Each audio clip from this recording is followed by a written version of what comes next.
اعوذ باللہ من الشیطان اللعین الرجیم بسم اللہ الرحمن الرحیم الحمد للہ رب العالمین اللہم صلی علی محمد و آل محمد وعجل فرجہم. صلوات پڑھی محمد و آل محمد پر. عزیزو، کل ہم نے آپ کے سامنے تقلید کی گفتگو کی مفصل طور پر. البتہ بہت ساری باتیں ابھی بھی ہیں، لیکن یہاں پہ گنجائش نہیں ہے کہ اس پہ زیادہ تفصیل میں اس کی تفصیل میں جائی جائے. آپ اس کے لیے خود مطالعہ کریں، خود جا کر کے اسٹڈی کریں. کچھ کام ہم نے کیا ہے، کچھ آپ کریں انشاءاللہ تعالی. تو اس کے بعد جو ہے مرجع کے شرائط ہم نے بیان کر دیے. ہو سکتا ہے اس کے بارے میں بھی لوگ سوال ہو، تو سب کچھ یہاں پہ نہیں بیان کیا جا سکتا ہے، لیکن جو شرطیں بیان کی گئیں وہ آپ کے سامنے پیش کر دی تھی ہم نے کل، کہ ایک مرجع تقلید میں کون کون سی شرطیں ہونا ضروری ہے. لیکن اس کے بارے میں آپ مفصل کتابوں کا مطالعہ کریں گے تو آپ کے سوالات کا جواب آپ کو ملتے رہیں گے، اور پھر آپ کو اگر کہیں پہ کوئی ڈاؤٹ ہوگا تو وہ بھی انشاءاللہ حل ہوتا رہے گا. لیکن ضروری ہے کہیں بھی آپ کو ڈاؤٹ ہو تو آپ اس سوال کے بارے میں جا کے معلوم کریں اور اس کے بارے میں پڑھیں. نہیں کہ سوال آ گیا پھر وہیں پر ایک عقیدہ بنا کر کے بیٹھ جائیں، ایسا نہیں. کہیں بھی شبہ ہو کسی چیز کے بارے میں اس کے سلسلے میں جا کر کے معلومات حاصل کریں، آگے بڑھیں، سیکھیں، تاکہ وہ شبہ دور ہو انشاءاللہ تعالی. یہ ہمارا اور آپ کا کام ہے، کرنا چاہیے. جس علم کو بھی سیکھیں وہاں پر اس کام کو کریں. ہم نے بتایا کہ مجتہدین کی شرط میں سے ایک شرط یہ ہے کہ زندہ ہو. تو کیا ہم مردہ کی تقلید کر سکتے ہیں کہ نہیں؟ دیکھیں، ایک انسان ہے جو تقلید شروع کر رہا ہے. ابھی ایک وہ انسان ہے جو تقلید کرتا آیا ہے. دو طریقے کے انسان ہے. جو پہلی بار تقلید کر رہا ہے، شروع کر رہا ہے، یہ مردہ کی تقلید کبھی نہیں کر سکتا. اس کے لیے ضروری ہے کہ کسی زندہ مجتہد کی تقلید کرے، زندہ ہی کی تقلید ہوگی. لیکن ایک انسان پہلے سے تقلید کرتا تھا، لیکن ایک ایسا واقعہ پیش آ گیا، حادثہ ہو گیا خدا نخواستہ، کہ اس کا مرجع تقلید اس دنیا سے رخصت ہو گیا، انتقال ہو گیا مجتہد کا. اب یہ کیا کرے؟ تو اب یہاں پر جو ہے کیا اس کی تقلید پہ باقی رہ سکتا ہے، یا اسے کسی نئے مجتہد، کسی دوسرے مجتہد کی تقلید کرنی پڑے گی جو زندہ ہے؟ تو دیکھیے، اصل یہ ہے کہ جو مردہ مجتہد ہوتا ہے اس کی تقلید کسی کو نہیں کرنی ہے. تو جو لوگ مردہ کی تقلید کرتے ہیں ان کا کام کیسے صحیح ہے؟ ان کا کام اس طرح سے صحیح ہے کہ جو پہلے کسی تقلید کرتے تھے کسی کی، لیکن ان کا مجتہد اس دنیا سے رخصت ہو گیا، اب انہیں کیا کرنا ہے کہ اب جو زندہ مجتہد ہیں، زندہ مجتہدین ہیں، ان میں سے شرائط کے مطابق کسی ایک مجتہد کی تقلید انہیں کرنی ہے ان کی. پھر وہ مجتہد اگر اجازت دیتے ہیں کہ آپ مردہ کی تقلید پہ باقی رہ سکتے ہیں، تو ان کے کہنے کے مطابق وہ پہلے والے کی تقلید پہ باقی رہ سکتے ہیں. تو حقیقت میں اگر آپ سوچیں تو یہ تقلید کس کے مسئلے پہ ہو رہی ہے؟ پہلے والے کے کہنے پہ ہو رہی ہے، یہ جو نئی تقلید شروع کی ہے ان کے کہنے پہ ہو رہی ہے؟ ظاہر سی بات ہے، جو ابھی جن کی تقلید شروع کی ہے ان کے کہنے پر، ان کی باتوں پر عمل کر رہے ہیں. مثال کے طور پر ہم سے پہلے کوئی یہاں پہ آتا رہا ہو، درس دیتا رہا ہو، آپ اسے سنتے رہے ہو، ہم نے کوئی مسئلہ بتایا ہو، ہم آئے ہیں، تو اب آپ نے ہم سے پوچھا کہ بھائی فلاں بات پہ عمل کر سکتے ہیں؟ ہم اجازت، ہاں اس پہ آپ، انہوں نے جو باتیں کہیں آپ کے سامنے اس کو آپ مان سکتے ہیں. تو حقیقت میں آپ میری بات مانتے ہوئے ان کی بات مان رہے ہیں. پہلے آپ نے میری بات مانی کہ میں نے اجازت دی ہے، تو پھر جو ہے پہلے والے کی بات مان رہے. ایسے ہوتا ہے. تو زندہ مجتہد کی تقلید کرنی ہے. جو لوگ شروع کر رہے ہیں انہیں تو زندہ ہی کرنی ہے، لیکن جو پہلے سے کرتے آئے ہیں انہیں بھی پہلے ایک زندہ مجتہد کی تقلید کرنی ہے. اگر وہ اجازت دیں گے تب کسی دوسرے مردہ مجتہد کی تقلید پہ باقی رہا جا سکتا ہے. یہ ایک مسئلہ. اس کے بعد کیا ہے، ہم مرجع کو کیسے پہچانے کہ عالم ہے؟ میں نے کہا تھا عالم ہونا چاہیے. عالم کا کیا ہے؟ ایک ہوتا ہے عالم، ایک ہوتا ہے عالم. عالم صرف جانکار، عالم جو سب سے زیادہ جاننے والا ہو، سب سے زیادہ جانکار. کیسے ہم پہچانیں گے کہ عالم کون ہے؟ عالم وہ ہوتا ہے جو حکم شرعی کو نکالنے میں، اس تک پہنچنے میں، اس کا استنباط کرنے میں دوسرے مجتہدوں سے، دوسروں سے زیادہ مہارت رکھتا ہو، زیادہ ماہر ہو، زیادہ پڑھا لکھا ہو. اس کو پہچاننے کے کچھ طریقے ہیں. پہلا طریقہ یہ ہے کہ انسان خود آزمائے، خود جو ہے آزمائے اور یقین حاصل کرے. یہ اس صورت میں ہے جب خود وہ شخص اس کام کی صلاحیت رکھتا ہو. ظاہر سی بات ہے، آپ کو ایک بڑے لیول کا کہ انسان کی شناخت حاصل کرنی ہے، آپ اس کو آزمائیں گے، یعنی اس کا امتحان لیں گے، تو یقین آپ خود بھی کچھ مرحلے تک پہنچے ہوں تبھی تو اس کا امتحان لے پائیں گے. یا آج کی طرح کہ ہر آدمی سوال کرنے پہنچ جاتا ہے امتحان لینے کے لیے، ایسا نہیں ہوتا ہے. تو ایک یہ راستہ ہے کہ خود آزمائے جا کر کے، یعنی ہمارے اور آپ کے اندر اگر اتنی صلاحیت ہے کہ ہم شناخت حاصل کر سکتے ہیں امتحان لے کر کے، یعنی اس کو آزما کر کے، تو یہ پہلا راستہ. دوسرا راستہ کیا ہے کہ فائدہ مند شہرت ہمیں اس کے سلسلے سے ملے، یعنی مشہور ہو وہ. اب ایسا نہیں کہ وہ مشہور کن لوگوں میں ہو، جو اہل علم ہیں ان کے درمیان اس کی شہرت ہو، اور تاکہ اس شہرت کا ہمیں فائدہ بھی حاصل ہو. مثال کے طور پر ایک پڑھے لکھے انسان کی شہرت ایک ایسے گروہ میں ہو جن کا علم سے کوئی تعلق نہ ہو، یعنی وہ علم کا عین بھی نہیں جانتے ہوں. ان لوگ ہاں بہت پڑھے لکھے انسان ہیں، ہم سب مانتے ہیں انہیں، جتنے لوگ ہمارے بستی میں یہ سب مانتے ہیں انہیں، عالم مانتے ہیں. تو کیا یہ شہرت فائدہ مند ہے؟ آپ کو عین بھی نہیں پتا علم کا، آپ کیا جانے وہ کیا ہے؟ تو یہ شہرت فائدہ مند نہیں ہے. کون سی شہرت فائدہ مند ہے؟ ہاں کچھ پڑھے لکھے افراد ہوں، ان کے درمیان یہ بات مشہور ہو کہ بھئی یہ پڑھے لکھے انسان ہے. تو یہ جو شہرت ہوتی ہے یہ فائدہ مند شہرت ہوتی ہے. تو فائدہ مند شہرت ہو، یعنی جو اس فن سے جس کا تعلق ہو ان کے درمیان وہ شہرت پائی جائے، ان کے درمیان وہ معروف ہو، اس کے درمیان اس کو مجتہد کہا جائے، ان کے درمیان ان کو عالم کہا جائے. تو یہ دوسرا راستہ ہے. تیسرا راستہ کیا ہے؟ اہل علم و فن میں سے دو عادل افراد. عادل کے بارے میں میں نے پہلے یا دوسرے دن گفتگو کی تھی کہ دو عادل افراد کے درمیان، دو عادل افراد جو اس کی گواہی دیں کہ یہ شخص جو ہے یہ عالم ہے. تو ایسے عادل افراد کی گواہی کو مانتے ہوئے ہم اس کی تقلید کریں گے اور اس طرح سے حاصل ہوں گے. تو ہمارے پاس کتنے راستے ہوئے؟ 3 راستے تھے. خود آزمائے، یا فائدہ مند شہرت اس کے لیے ہو، یا 2 عادل افراد اس کی گواہی دے رہے ہیں اس کی عالمیت کی. یہ ہو گئی مجتہد عالم ہے کیسے ہم پہچانے. اب اس کے بعد ایک مسئلہ اور، فتویٰ کیسے حاصل کریں؟ بھائی مجتہد بھی ہے، سب کچھ ہے، ہمیں معلوم ہو گیا، اب ہم چاہتے ہیں تقلید کرنا، تو فتویٰ کیسے حاصل کریں؟ اب یہیں پہ میں رک کے بات کہتا ہوا چلوں کہ دیکھیں ابھی تک جو تقلید کرتے آئے ہیں بہت بہتر، لیکن جو نہیں کیے ہیں ابھی تک، آپ جو ہے آج ہی سے عہد کریں اور جو ہے نیت دے تقلید کر لیں اور تقلید شروع کر دیں. یہ نہیں کہ اب انتظار کریں کہ اب انشاءاللہ اگلے سال سے کریں گے یا رمضان بعد عید کے دن سے تقلید کریں گے، کیونکہ عید کے دن تو بہت ہمیں کام کرنے ہیں دوسرے، تو عید کے دوسرے دن سے ہم تقلید کریں گے. نہیں، یہ سب نہیں. آج آپ کو مسئلہ پتہ چل گیا ہے تو آج ہی سے آپ تقلید شروع کر دیجئے، ٹھیک ہے؟ اور اس کے تھرو اب آگے بڑھیے گا، کیونکہ ابھی تک نہیں جانکاری تھی تو ایک الگ مسئلہ تھا، لیکن اب جانکاری ہو گئی ہے تو تقلید شروع کر دیجئے. جس نے کبھی فتویٰ کیسے حاصل کریں؟ فتویٰ حاصل کرنے کے بھی کچھ راستے ہیں. پہلا راستہ کیا ہے کہ ہم خود مجتہد سے سنیں، جو شاید سب کے لیے میسر نہیں ہے. بہت سارے لوگ جاتے ہیں زیارتوں پہ پھر بھی ملاقات نہیں ہو پاتی ہے، یعنی ایسا ماحول فی الحال ہے کہ نہیں ہو پاتی ہے ملاقات، اتنا آسان نہیں ہوتا. تو خود مجتہد سے سنیں، ایک یہ راستہ ہے.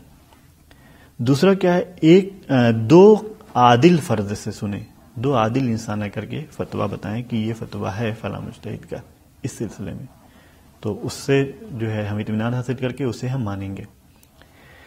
تیسرا راستہ کیا ہے؟ ایک قابل اطمینان فرد سے سنیں. 2 لوگ نہیں مل پا رہے، ایک ہی ہے لیکن وہ قابل اطمینان ہے، یعنی اس سے جو بات آپ سن رہے ہیں آپ مطمئن ہو جاتے ہیں کہ یہ صحیح کہہ رہا ہے، یہ اپنی طرف سے نہیں کہہ رہا ہے، یا کسی اور پریشر میں آ کر کے نہیں کہہ رہا ہے، کسی فائدے کے چکر میں آ کر کے نہیں کہہ رہا ہے، قابل اطمینان ہے یہ شخص. تو اس کے فتوے پر، اس کی بتائی ہوئی بات پر ہم عمل کریں گے. تو چوتھا راستہ کیا ہے؟ مجتہد کی کتاب ہوتی ہے فتووں کی، مسائل کی، اسے کہتے ہیں توضیح المسائل. وہ آپ اپنے علاقے میں جو دینی کتابوں کے مرکز ہیں، دکانیں ہیں، وہاں پر جائیں گے تو آپ پوچھیں گے تو ملتی ہیں عام طور سے، تو وہاں سے آپ خریدیں اسے اور پھر اپنے جس کی آپ تقلید کرنا چاہ رہے ہیں یا کرتے ہیں ان کے توضیح مسائل ضرور خریدیں اور پھر اس میں جا کر کے اپنے مسئلہ تلاش کیا کریں، پھر اس پر عمل کریں۔ تو خود مجتہد سے سنیں یا پھر دو عادل فرد جو ہے اس میں آ کر کے بتائیں آپ کو مسئلہ، یا ایک قابل اطمینان انسان بتائے، یا پھر مجتہد کی توضیح مسائل سے۔ اب ایک اہم مسئلہ، جو لوگ تقلید نہیں کیے ہیں کبھی، ان کا کیا کام ہے، ان کی کیا ذمہ داری ہے، انہیں کیا کرنا چاہیے؟ کیونکہ ضروری ہے کہ تقلید کی جائے، بغیر تقلید کے آپ عمل کر رہے ہیں تو گویا بغیر کسی رہنمائی اور ہدایت کے عمل کر رہے ہیں، کہ ہو سکتا ہے آپ صحیح راستے پہ گئے ہوں، ہو سکتا ہے غلط راستے پہ گئے ہوں۔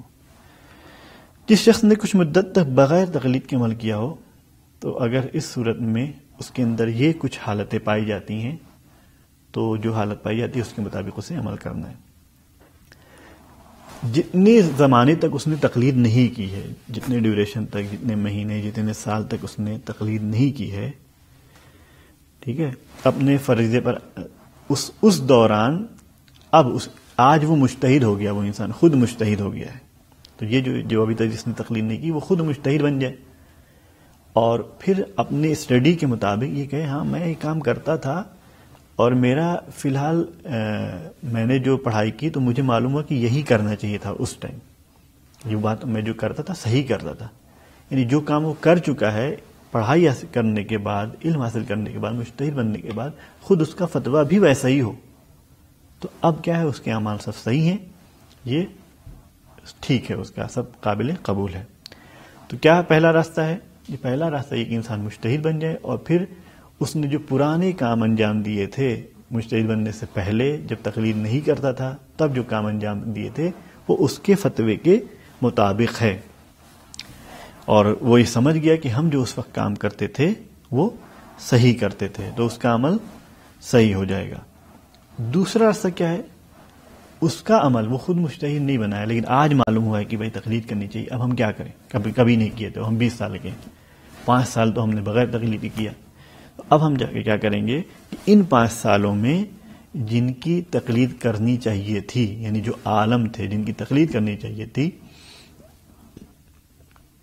ہمارا کام ان کے فتووں کے مطابق تھا، بھلے ہم نے نہ جانتے ہوئے کام کیا، بغیر تقلید کرتے ہوئے کام کیا، لیکن یعنی کوئی انسیڈنٹ یا جو ہے کہیے کہ اتفاق یا خوش قسمتی کہ ہمارا کام ان کے فتووں کے مطابق نکلا، تو اب ہمارا کام کیا ہے، صحیح ہے، ہمیں جو ہے وہ قابل قبول ہے۔ تیسرا راستہ کیا ہے کہ یہ جو انسان 5 سال بغیر تقلید کے تھا اب تقلید کر رہا ہے، وہ اس زمانے میں جو مرجع ہیں اس کے جو ابھی جس وقت ہے وہ اس زمانے میں جو مرجع تقلید ہیں ان کے سامنے ان کے فتووں کے مطابق ہو رہا، ایک دم مطابقت کر رہا ہو، ٹیلی کر رہا ہو، تو ایسی صورتحال میں کیا ہے، تقلید ان کی جو انہوں نے کام انجام دیے تھے وہ صحیح ہو جائے گا۔ تو یہ تینوں صورتوں میں اس کے پرانے اور گزشتہ اعمال جو اس نے ماضی میں پاسٹ میں انجام دیے تھے بغیر تقلید کے وہ صحیح ہو جائیں گے اور قابل قبول ہوں گے۔ اس کے بعد ایک اور مسئلہ آتا ہے کہ کیا مجتہد کو ہم بدل سکتے ہیں؟ اگر ہم نے ایک مجتہد کی تقلید شروع کی تو کیا اب ہم جب تک زندہ ہیں اسی کی تقلید کریں گے یا نہیں ہم بدل سکتے ہیں؟ آج ہمیں یہ اچھے لگے، کل وہ اچھے لگ گئے تو ہم ان کی تقلید کرنے لگے، ایسا نہیں، اس کے کچھ کرائٹیریا قانون ہیں۔ دیکھیں پہلی بات میں نے کیا بتائی آپ سے کہ تقلید اس کی کرنی ہے جو عالم ہو، لیکن ہو سکتا ہے عالم کوئی نہ ہو اس زمانے میں، سب کا لیول ایک ہو، ایک لیول پہ بہت سارے مجتہد ہیں، جیسے ہوتا ہے عام طور سے آپ دیکھتے ہیں کہ بہت سارے مجتہدین ہوتے ہیں تو کچھ اس میں سب کے لیول الگ الگ ہوتے ہیں، تو ہمیں اگر معلوم ہو جائے جو راستے ہم نے بتائے کہ لیول کس کا سب سے اوپر ہے تو ہمیں اس کی تقلید کرنی ہے، لیکن اگر لیول نہیں سمجھ میں آ رہا ہے تو ہم کو مساوی لیول والوں میں سے کسی ایک کی کرنی ہے، یہ ہے۔ اب ہم چاہتے ہیں بدلنا، تو کچھ صورتیں ہیں جہاں پہ ہم بدل سکتے ہیں اور کہیں پہ ہم نہیں بدل سکتے، جیسے ہم غیر عالم کی تقلید کر رہے تھے، ہم کسی سیکنڈ لیول والے مجتہد کی تقلید کر رہے تھے، ہمیں نہیں معلوم تھا، اب ہمیں معلوم ہو گیا کہ پہلے لیول والے مجتہد یہ ہیں، تو ہمارے پاس ضروری ہے کہ ہم غیر عالم یعنی سیکنڈ لیول سے ہم آپ کو ہٹائیں اور پہلے لیول والے جو مجتہد ہیں ان کی تقلید کریں، یہ ضروری ہے، یعنی ہمیں یہاں پر بدلنا ضروری ہے۔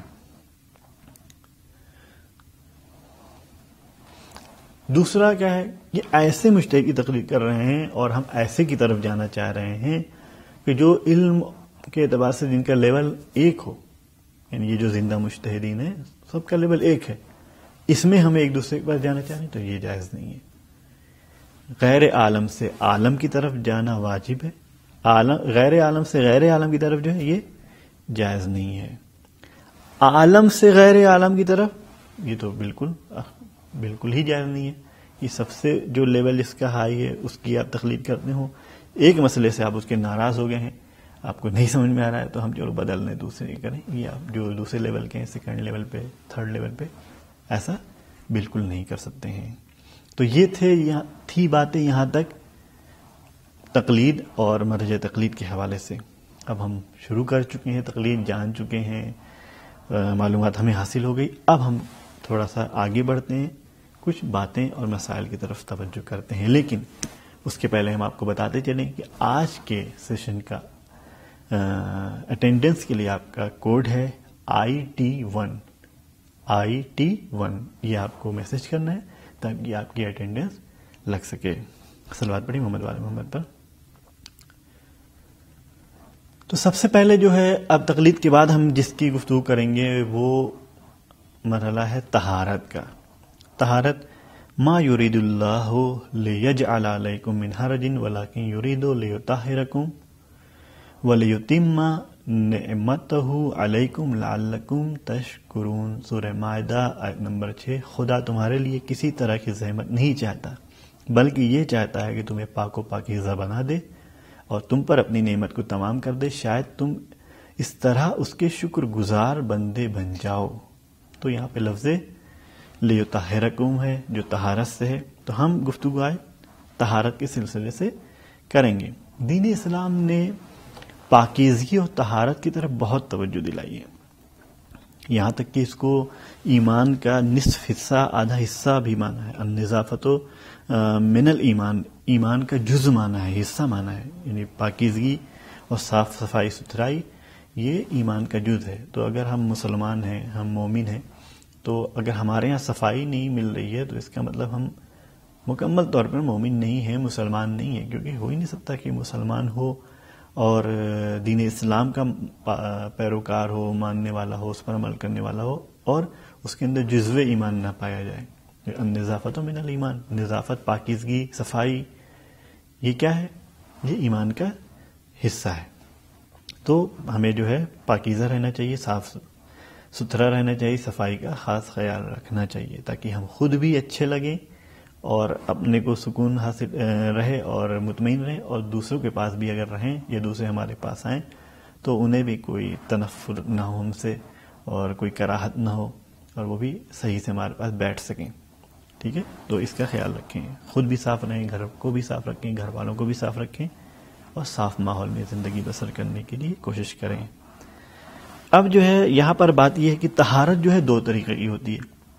کتنی طریقے کی؟ دو طریقے کی۔ طہارت یا ظاہری ہوتی ہے یا باطنی۔ ظاہری معلوم ہے، واضح ہے، یعنی انسان کا کپڑا صاف ہو، بدن صاف ہو، صاف ستھرا ہو، گندگی نہ لگی ہو، یہ جو طہارت ہے یہ کیا ہے؟ ظاہری طہارت۔ بدن، لباس، کھانے پینے کی چیزوں کو آلودگی اور نجاست سے پاک ہونا، یہ ہے ظاہری صورتحال، ظاہری طہارت۔ اس کے بعد باطنی طہارت کیا ہے؟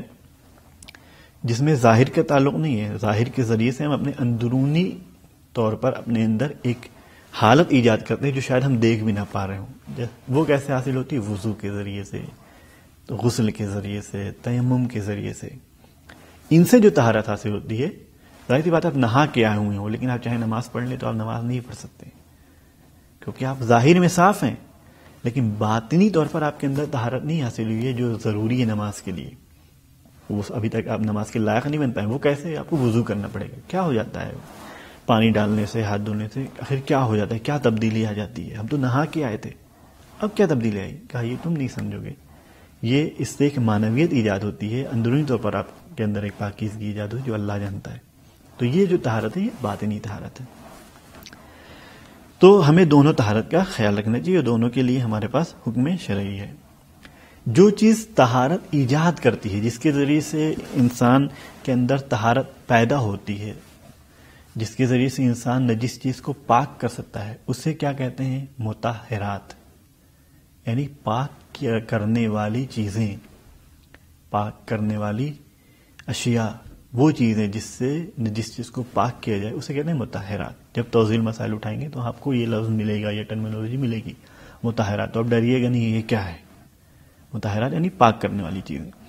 کچھ چیزیں بیان ہوں گی وہاں پر، جن کو ہم یہاں پر آپ کے سامنے شمار کر رہے ہیں، وہ آپ نوٹ ڈاؤن کرتے رہیں اور لکھتے رہیں۔ کیا ہے؟ پانی۔ سب سے پہلے چیز جو نجس چیز کو پاک کرتی ہے وہ کیا ہے؟ پانی ہے۔ دوسری زمین، زمین۔ تیسری سورج۔ چوتھی چیز استحالہ ہے۔ پانچویں چیز انقلاب ہے۔ چھٹی چیز انتقال ہے۔ ساتویں چیز اسلام ہے۔ آٹھویں چیز تبعیت ہے۔ نویں چیز عین نجاست کا برطرف ہو جانا، دور ہو جانا، زائل ہو جانا۔ 10ویں چیز نجاست کھانے والے جانور کا استبراء۔ 11ویں چیز مسلمان کا غائب ہو جانا۔ یہ 11 وسائل ہیں جن سے نجاست سے پاک ہونے کا امکان فراہم ہوتا ہے۔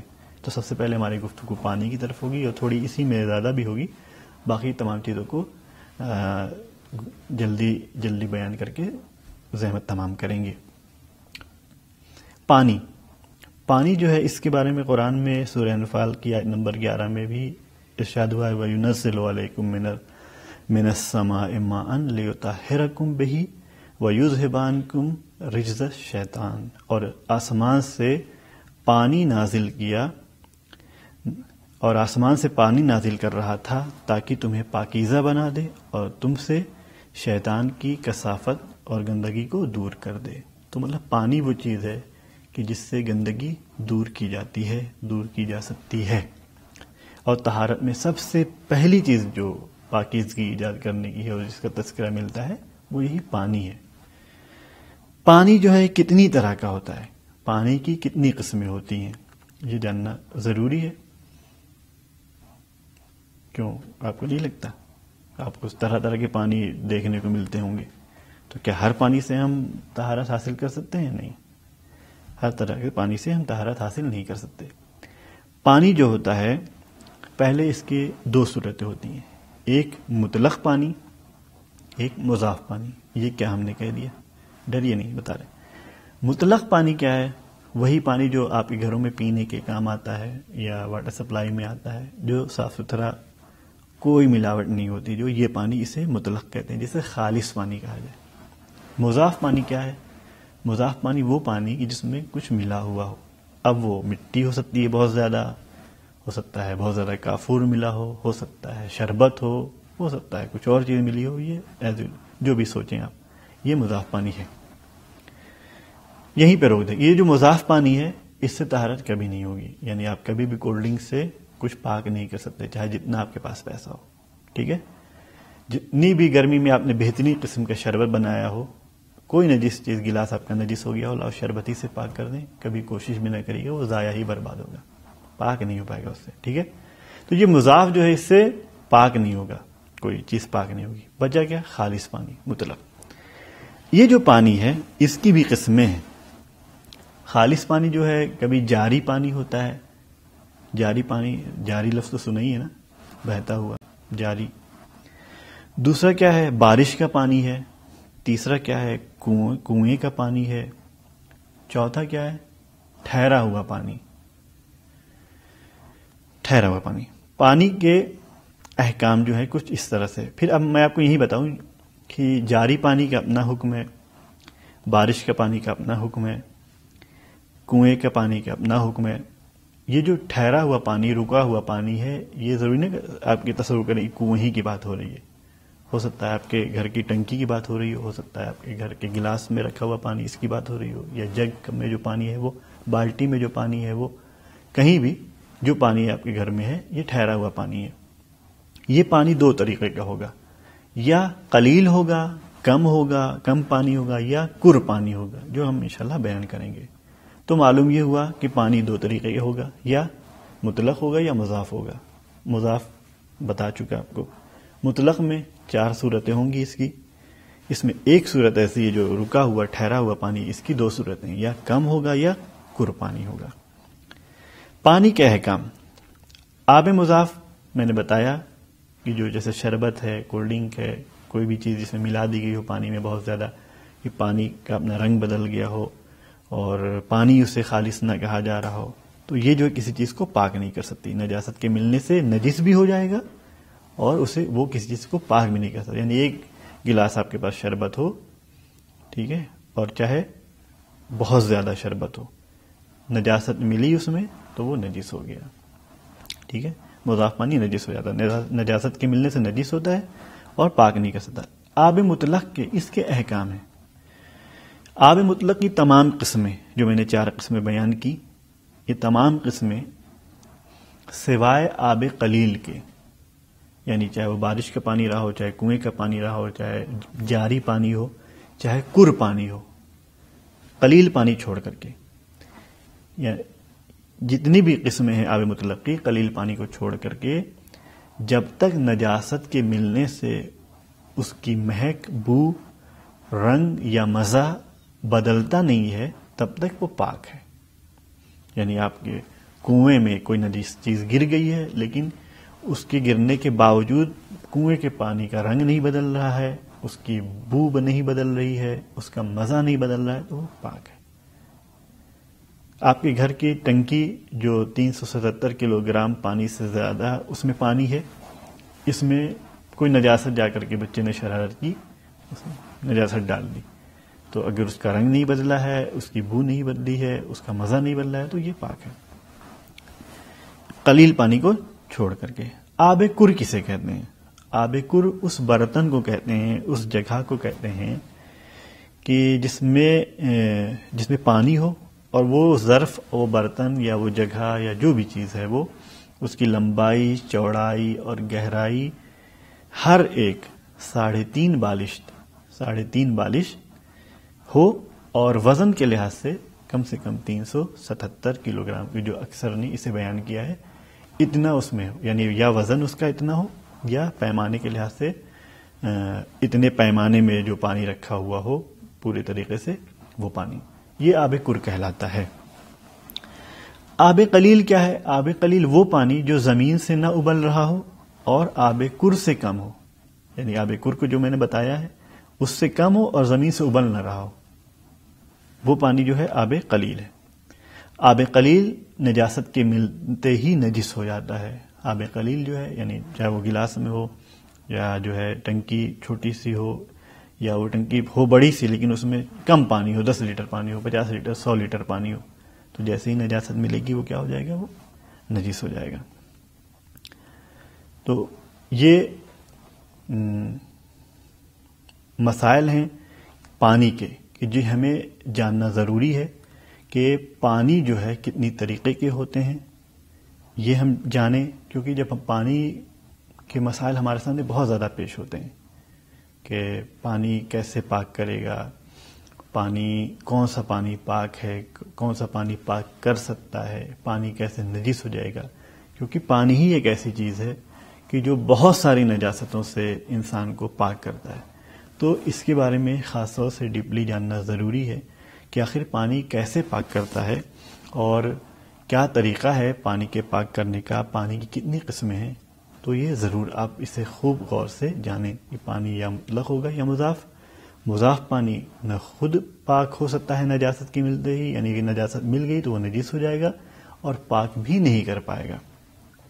اس کے بعد مطلق پانی، یہی وہ پانی ہے جو نجس چیزوں کو پاک کرے گا۔ یہ 4 صورتوں میں ہوگا، یا بارش کا پانی ہوگا، یا بہتا ہوا پانی ہوگا، یا جو ہے کنویں کا پانی ہوگا، جو میں نے بتایا یہ کب نجس ہوں گے؟ اگر اس میں نجاست مل گئی ہو اور ایسا ہو کہ نجاست ملنے کے بعد ان کا رنگ بدل گیا ہو، ان کی بو بدل گئی ہو، ان کا مزہ بدل گیا ہو، تو یہ نجس ہو جائیں گے، ورنہ نہیں۔ جہاں پہ یہ تبدیلی حاصل ہوتی وہیں پہ یہ نجس ہو جائیں گے۔ چوتھی صورت کیا ہے؟ ٹھہرا ہوا، رکا ہوا پانی ہو، چاہے وہ کسی برتن میں ہو، بالٹی میں ہو، ٹب میں ہو، گلاس میں ہو، جگ میں ہو، یہ دو طریقے کے ہوں گے، یا کور کی صورت میں ہوں گے جو میں نے بتایا کہ کور ایسے ہوگا، یا قلیل پانی کی صورت میں ہوں گے۔ اگر قلیل پانی ہے تو نجاست کے ملتے ہی نجس ہو جائیں گے، اور اگر کور پانی ہے تو پھر وہی جو میں نے اوپر بتایا کہ جب تک اس کا رنگ، بو اور مزہ تبدیل نہ ہو تب تک یہ نجس نہیں ہوں گے۔ اب اس کے بعد مسئلہ پیش آتا ہے کہ آب مطلق سے، یعنی یہ جو مطلق پانی ہے اس سے ہمیں کسی چیز کو پاک کرنا ہے۔ ابھی تک بات تھی یہ خود کب نجیس ہوں گے اور کب پاک ہوں گے۔ عام طور سے یہ پاک ہوں گے، لیکن جب ایسی صورتحال آ جائے جو میں نے بتایا کہ رنگ بدل جائے، بو بدل جائے نجاست کے ملنے سے، مزہ بدل جائے، تب یہ نجیس ہوں گے۔ پانی میرے پاس پاک موجود ہے، اب اس سے پاک کیسے کیا جائے گا؟ چیز نجیس میرے سامنے ہے، نجیس برتن ہے، نجیس کپڑا ہے، نجیس انسان ہے، کیسے ہم اس کو پاک کریں گے؟ تو یہاں پہ جاننے کے لیے ایک چیز ہم آپ کے سامنے پیش کریں گے، اس کو غور سے سنیے، پھر یہیں پہ زحمت آپ کی تمام آج کے لیے۔ نجس چیز آپ تصور کریں، نجس چیز دو صورتوں میں ہوگی، یا وہ نجس چیز کوئی برتن ہے، یا وہ نجس چیز برتن کے علاوہ ہے، یعنی وہ برتن نہیں ہے، برتن کے علاوہ کوئی بھی چیز ہے۔ برتن ہے تو اس کا اپنا حکم ہے، برتن کے علاوہ ہے تو اس کا الگ اپنا حکم ہے۔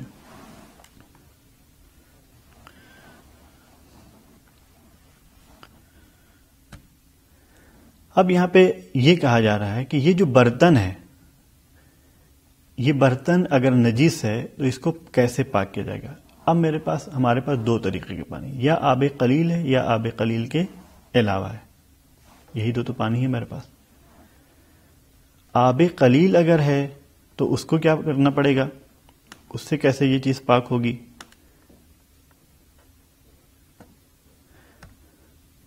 آب قلیل سے اسے 3 بار دھونا پڑے گا برتن کو، لیکن اگر آب قلیل نہیں ہے تو 1 بار دھل لیں گے آپ، کافی ہو جائے گا۔ یعنی کور پانی میں آپ نے 1 بار ڈال دیا، دریا میں یوں 1 بار ڈال دیا، کنویں میں وہ جس برتن ڈالا یوں نکال لیا، پاک ہو جائے گا۔ لیکن اگر آب قلیل سے کر رہے ہیں تو اسے جو ہے 3 بار اسے دھونا پڑے گا، تب جا کر کے پاک ہوگا۔ اب یہ برتن جو ہے یہاں پر اگر اسے کتا وغیرہ چاٹ لے تو اس کے دھونے کا طریقہ الگ ہے۔ میں آپ کو کہتا ہوں کہ جا کر کے اسے توضیح مسائل میں دیکھیے گا کہ کس طریقے سے بیان کیا گیا کہ اگر کتا برتن چاٹ لے تو کیسے پاک کرنا ہے۔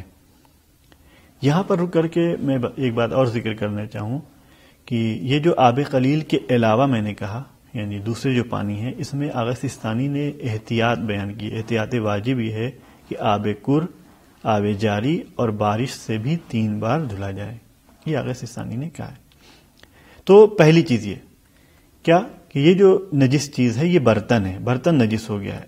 اب ہمیں کیا کرنا ہے؟ ہمارے پاس آب قلیل ہے تو ہمیں اسے 3 بار دھونا ہے، یا ہمارے پاس آب قلیل کے علاوہ پانی ہے تو آغا سستانی کے علاوہ اکثر مراجع کیا کہتے ہیں 1 بار دھولنے کافی ہے، 1 بار میں پاک ہو جائے گا۔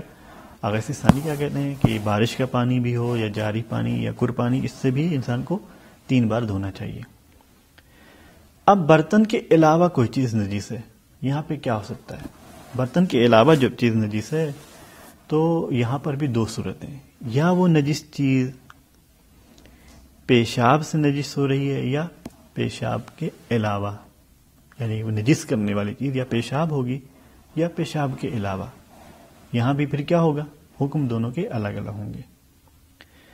پیشاب سے نجس ہوگی تو اس کا ایک الگ حکم ہے، پیشاب سے نجس نہیں ہے کسی اور چیز سے نجس ہوگی تو اس کا اپنا ایک الگ حکم ہے۔ یہ آپ غور سے اس کی طرف توجہ کریے تو آپ کو معلوم ہو جائے گا کہ کیونکہ یہ ایسے مسائل ہیں کہ جو معمولاً ہمارے اور آپ کی زندگی میں پیش آتے ہیں اور پھر ہم پریشان ہوتے ہیں کہ کیسے اس پر عمل کریں، کیسے اس کو صحیح کریں۔